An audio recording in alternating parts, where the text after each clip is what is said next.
Bonjour à tous, nous sommes ravis de vous retrouver pour notre 15e émission du quart d'heure de la médiation sur le plateau d'IFPAS Télé. Et oui, déjà 15 émissions, vous êtes de plus en plus nombreux à nous suivre et nous en sommes ravis. Aujourd'hui, nous allons aborder l'assurance des collectivités locales, sujet d'actualité. Pourquoi sujet d'actualité? Vous le savez tous, vous l'avez entendu, vous l'avez vu.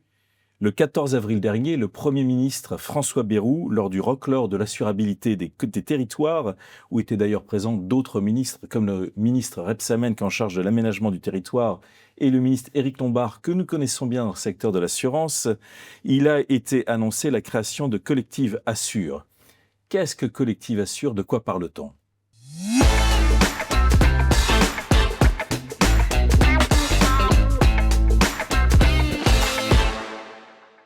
Bonjour Arnaud, monsieur le médiateur. Bonjour. Ce que je vous propose, merci d'être parmi nous, ce que je vous propose, c'est peut-être de commencer par nous citer le communiqué officiel, s'il y a eu un communiqué officiel de Matignon. Tout à fait.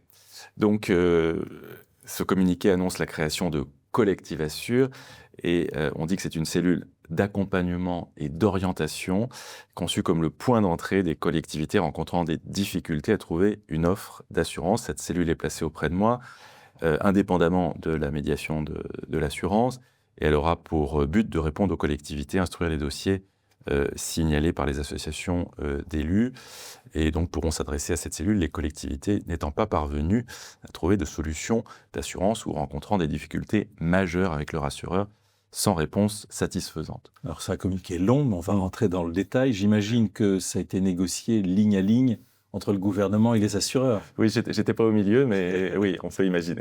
Oui, je pense. La tâche est extrêmement lourde, sincèrement. Donc, tout le monde s'est mis vite d'accord sur votre nom et nous vous en félicitons. Merci. Cependant, la tâche est lourde. Comment vous allez procéder? Vous avez une équipe? Oui, la Fédération France Assureur a pris l'engagement, dans le cadre de ce Roquelaure de l'assurabilité, de financer au moins 2 équivalents temps plein.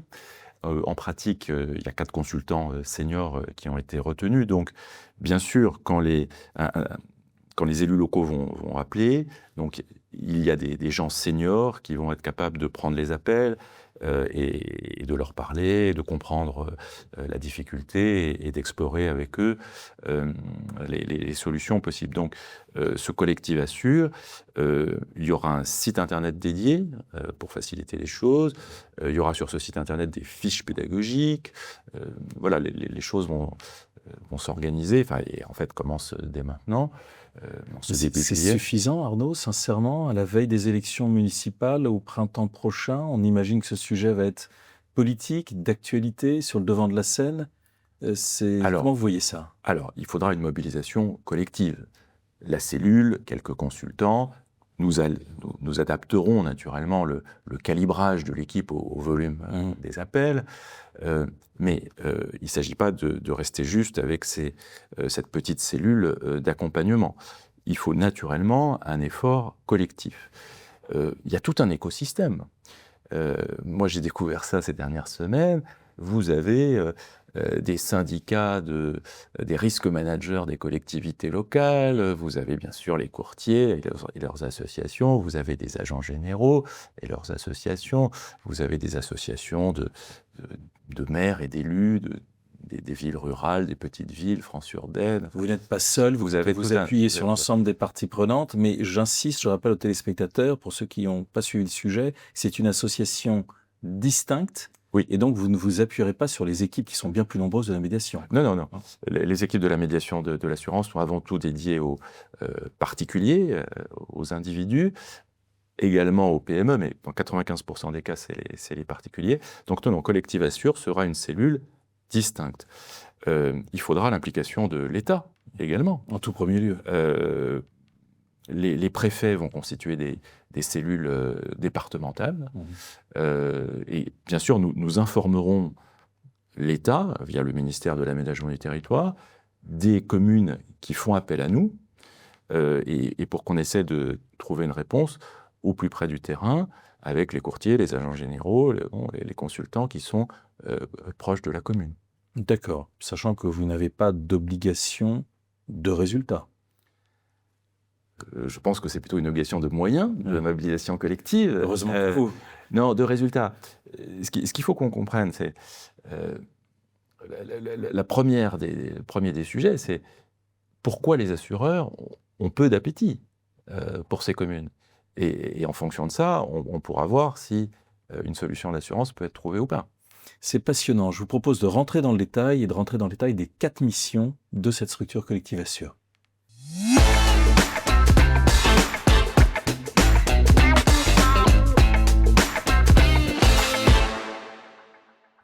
Arnaud, je vous propose de reprendre le communiqué, les missions. Donc, si je le reprends, la première mission, elles sont 4, je le rappelle. Première mission, délivrer un conseil immédiat sur la base d'un diagnostic flash de la situation de la collectivité. Mais encore. Il faut comprendre pourquoi il y a ce manque d'appétit des assureurs pour telle ou telle commune. Quels sont les principaux risques qui pèsent sur les communes en difficulté? En fait, les communes les plus en difficulté, elles cumulent malheureusement donc un certain nombre de risques. Les risques d'aléas climatiques, Oui. risques d'inondation, régulièrement inondées par le fleuve, la rivière qui déborde. Ça, c'est un cas vraiment très classique. Risque d'émeutes urbaines. On l'a vu il y a 2 ans. Quand il y a eu des incendies, on se rappelle le maire de l'Haye-les-Roses, un mortier a été tiré. Donc, c'est vraiment les bâtiments communaux qui, malheureusement, ont très souvent été incendiés. Les écoles, les gymnases. Oui, une intensité qu'on n'avait jamais vue auparavant. Absolument. Et puis, ce qu'on nous dit, c'est que parfois les bâtiments ne sont pas aux normes incendie, par exemple. Parfois, les maires ne connaissent pas bien leur patrimoine immobilier. C'est-à-dire, ils ont du mal à dire combien il y a de mètres carrés à assurer. Ah oui. Dans certaines communes, plutôt les petites communes, naturellement.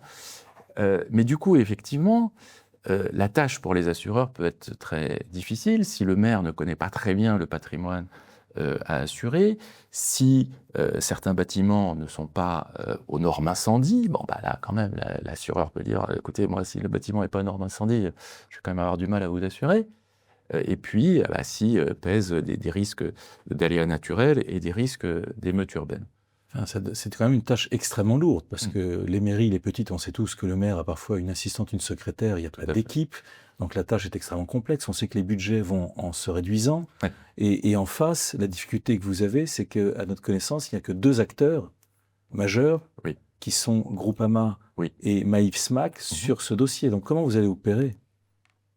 Alors, il y a effectivement 2 acteurs principaux, Groupama et Maïf SMAC.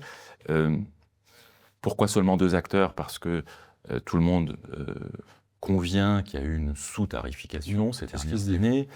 D'ailleurs, la SMAC en a beaucoup souffert, puisqu'il a fallu qu'elle s'adosse à la Maïf qui a dû la recapitaliser à hauteur de 300 millions d'euros. Bon, une somme quand même significative. Voilà, assez significative. Donc, j'espère qu'avec la remontée des tarifs, qui n'est au fond qu'un retour à la normale. Certains élus locaux se plaignent de la remontée des tarifs, et on peut le comprendre naturellement, mais enfin, il faut aussi comprendre qu'on vient d'une situation anormale de sous-tarification du risque, et il faut que, bien sûr, les assureurs trouvent l'équilibre économique. Vous savez, il n'y a pas de mystère. Quand le risque est bon, les assureurs viennent. Sur l'assurance emprunteur, vous n'avez pas de difficulté à trouver un assureur emprunteur. Bon. Et au contraire, si les assureurs estiment que le risque est quand même particulièrement difficile, assurance agricole, être assureur aux Antilles avec le risque d'ouragan, bon, et donc là, assurance des collectivités locales, eh bien, on a une difficulté à trouver des acteurs qui ont envie de s'engager sur ce marché. Aujourd'hui, on a 2 acteurs principaux. Il faut qu'on ait davantage d'offres, qu'on ait 3, 4, 5 assureurs qui s'intéressent à ce marché pour faciliter la tâche. Pour nous faciliter la tâche. Bien sûr, mais vous avez une idée plus précise des communes qui sont réellement en difficulté? 2 catégories, en fait, d'après ce qu'on comprend. Celles qui ont une véritable problématique d'assurabilité, qui n'ont pas d'assurance, et celles qui sont insatisfaites. Et votre vision, la cartographie, c'est quoi exactement? Le volume derrière? Alors, j'espère qu'il y a peu de communes sans assurance. Mais une des missions de Collective Assure et un des intérêts de Collective Assure, ça va être d'objectiver la situation. Parce qu'on a les chiffres les plus divers qui circulent. Dans un rapport du Sénat, publié il y a un peu plus d'1 an, on parlait de 1500 communes en difficulté.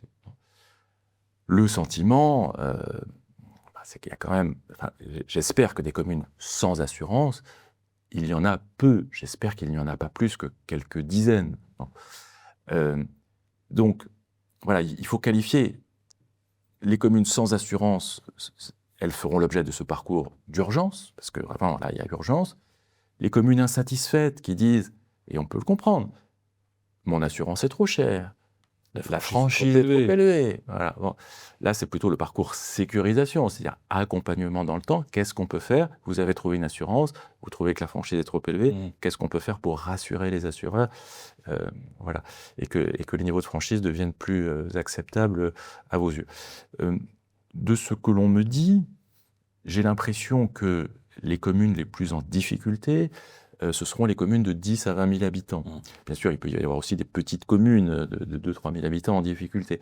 Mais les petites communes, les agents généraux, souvent, les traitent comme des PME, les élus... Très présents sur le territoire. Voilà. On peut rappeler peut-être aux téléspectateurs qu'ils sont 12 500 en France et ils sont présents sur les territoires, dans les zones rurales notamment. Absolument. Donc souvent, les agents généraux parviennent à assurer les communes, disons, de moins de 5 000 habitants.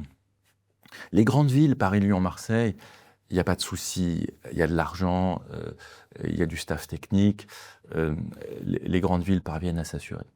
On imagine facilement le maire d'une commune de 10, 20 000 habitants, un peu désemparé, un peu seul, n'ayant pas beaucoup de staff technique compétent sur ces questions d'assurance pour l'aider à réfléchir, ayant un budget limité pour se payer des consultants qui, là aussi, vont l'aider à réfléchir, se payer des consultants pour faire un diagnostic, on dit que c'est 10 000 €. Bon, donc il faut dégager le budget, ce qui n'est pas forcément évident pour toutes les communes. Et ensuite, surtout dans le contexte qui est le nôtre. Une fois qu'on a posé le diagnostic, les travaux de prévention à engager. S'il faut mettre les bâtiments aux normes, il faut mettre les bâtiments aux normes. S'il faut engager des travaux d'endiguement, par exemple, d'un fleuve ou d'une rivière qui déborde régulièrement, là, on bascule sur des questions d'aménagement du territoire. Donc là, il faut que l'État intervienne, l'État, la région, pour aider au financement de tels travaux. Il faudra beaucoup de diplomatie, de concertation. Et vous avez ces qualités-là, heureusement. Et de mobilisation. Je vous propose, merci Arnaud, de nous intéresser à la deuxième mission. Accompagner la collectivité dans un parcours urgence ou un parcours sécurisation. Alors, vous avez déjà utilisé le terme de sécurisation tout à l'heure. Est-ce que vous pouvez repréciser tout cela, s'il vous plaît? Oui, l'urgence, c'est les communes qui vraiment sont sans assurance. Bon. Alors, là, vous disiez une dizaine, une vingtaine. J'espère qu'il n'y a qu'une vingtaine de communes qui sont vraiment en très grande difficulté. Alors, il faut poser le diagnostic. Pourquoi les assureurs n'ont pas d'appétit pour cette commune? Vous avez des consultants spécialisés sur le management du risque des collectivités locales, vous avez des startups capables de faire des cartographies des risques naturels pesant sur la commune. Donc, alors là, on va être dans des questions de responsabilité collective. C'est-à-dire que tout le monde doit faire un effort, mais il va falloir que les élus locaux dégagent aussi des moyens financiers pour faire d'une part le diagnostic, d'autre part engager les travaux de prévention nécessaires. Les maires vont nous dire souvent qu'ils n'ont pas les moyens. Donc c'est là où l'État, la région doivent aussi aider au financement des travaux nécessaires. Voilà, donc l'urgence, ce sont ceux qui n'ont pas d'assurance, problème d'assurabilité. Bien sûr. Et ça, c'est la sécurisation, ce sont les insatisfaits. Est-ce qu'on peut dire ça et vulgariser ça comme ça? Tout à fait. D'accord. Merci pour toutes ces précisions. Arnaud, je vous propose de nous intéresser à la troisième mission, identifier et animer un réseau de référents au niveau national et départemental. Qu'en est-il, s'il vous plaît? Il faudra être au plus près du terrain. Donc, les préfets vont créer des cellules départementales. Nous nous informerons, le ministère de l'Aménagement du Territoire, les préfets des communes qui font appel à Collective Assure. Le préfet animera localement, donc le préfet ou son délégué, avec l'écosystème, donc les courtiers, les agents généraux, éventuellement les consultants spécialisés qui peuvent être présents localement, pour essayer de trouver des réponses aux questions posées par la commune. La fédération, France Assureur, a un réseau décentralisé de correspondants locaux. Donc voilà, il s'agit d'être au plus près du terrain pour comprendre les difficultés et pour essayer d'y apporter des réponses. Donc il ne s'agit pas de tout faire depuis Paris, naturellement. D'accord, vous êtes en coordination en quelque sorte. Oui, oui, oui, oui. Et il sera très important que les préfets jouent leur rôle aussi, parce que, comme on l'a dit juste avant, s'il y a des mesures d'aménagement du territoire à engager, pour que la commune présente un risque quand même plus raisonnable pour les assureurs, il faudra aussi cette mobilisation de l'État. Vous n'avez pas d'obligation de résultat, vous avez une obligation de moyens. De moyens, de Y a-t-il une mobilisation. possibilité de recours pour le maire de la ville de 12 000 habitants, par exemple? Que se passe-t-il si vous n'arrivez pas à aboutir dans votre mission sur un cas précis?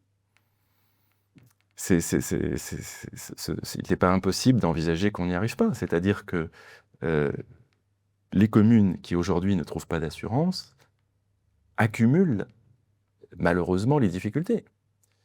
Elles accumulent le risque d'aléas naturels, souvent inondations, le risque d'émeutes urbaines et les bâtiments pas aux normes.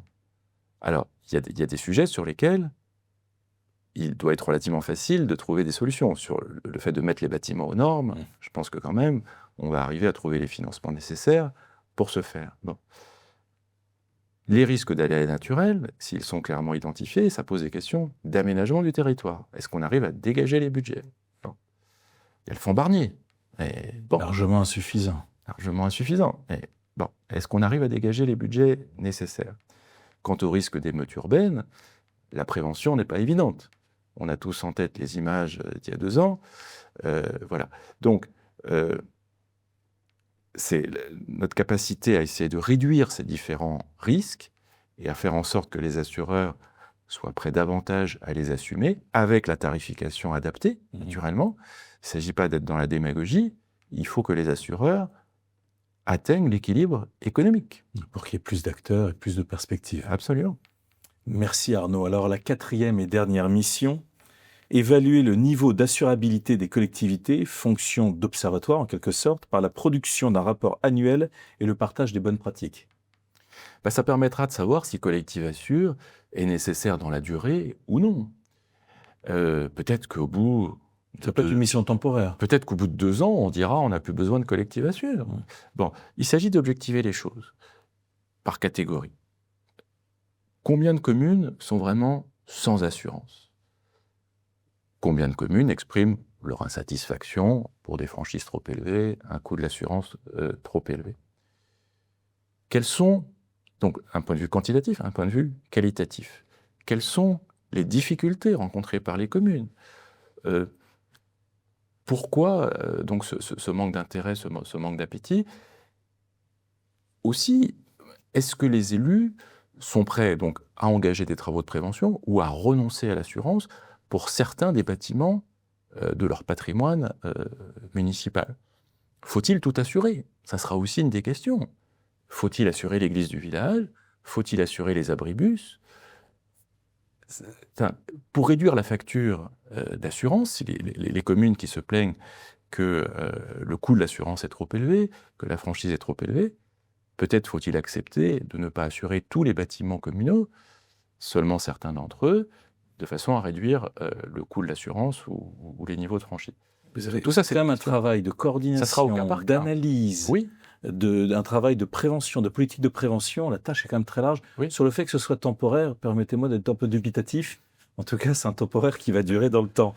Et dites-moi alors, concrètement, est-ce que vous commencez quand? Vous avez commencé, vous avez évoqué plus ou moins... En ce début juillet. En ce début juillet. La profession est prête, la profession répond à la commande du Premier ministre. Le Premier ministre a demandé à la profession de l'assurance que la cellule Collective Assure, donc que je vais présider, soit prête pour le début juillet. Et nous sommes prêts et nous prenons les premiers appels des élus locaux. Félicitations à nouveau Arnaud, bon courage parce que la tâche va être très lourde et merci beaucoup d'être venu pour nous donner presque en scoop le détail, les explications suite à cette nomination. Merci, on se retrouve bientôt pour une prochaine émission. Au revoir.